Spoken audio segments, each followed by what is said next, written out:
అప్పుడు కాలేజీలో నిక్నేములు పెడతారు కదా జనరల్గా, అతనికి దేవుడు అని పెట్టారు. ఎందుకు? అంటే ఎప్పుడు చూసినా దేవుళ్ళలాగా వచ్చి కూర్చుంటాడు, మాట్లాడు, పలకడు, విగ్రహం విగ్రహంలాగా ఉంటాడు, మంచి బాగుంటాడు, ఇది అని దేవుడు అని పెట్టాం పేరు అందరం కలిసి. నిజంగా ఆ దేవుడు అని ఎందుకు పెట్టారో, ఎవరు పెట్టారో వేళ విశేషంగానండి. నిజంగా సినిమా ఇండస్ట్రీలో దేవుడే. నిర్మాత శ్రేయస్సు కోరుకున్నటువంటి అద్భుతమైనటువంటి నటుడు కృష్ణ గారు.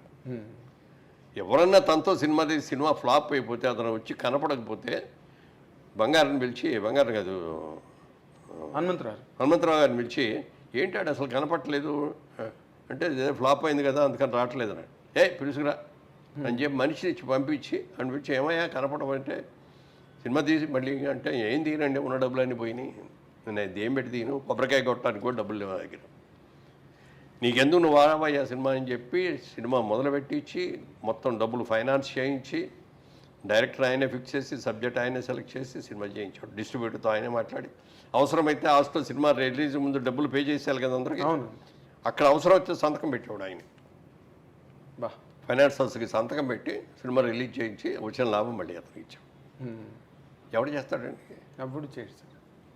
తర్వాత ఏ రోజున కూడా ఏ నిర్మాత దగ్గర కూడా డబ్బులు ఇస్తే కానీ నేను షూటింగ్ రానన్న మాట ఆయన లైఫ్ కెరియర్ మొత్తంలో ఇప్పుడు అన్నా. అవును సార్, అవును. ఇచ్చేది పుచ్చుకున్నాడు అంతే. ముందు సినిమా పూర్తి చేయబోయా, సినిమా రిలీజ్ చేయి. అది అందుకే సార్ ఈ మాట మీకు నోటీస్లోకి వచ్చింది లేదు. శోభన్ బాబుకి రూపాయి ఎగ్గొట్టినోడు లేడు, కృష్ణ గారికి రూపాయి సరిగ్గా ఇచ్చినోడు లేడు అని ఒక సామెత. శోభన్ బాబు గారు చాలా నిక్కచ్చిగా ఉండేవారంటండి.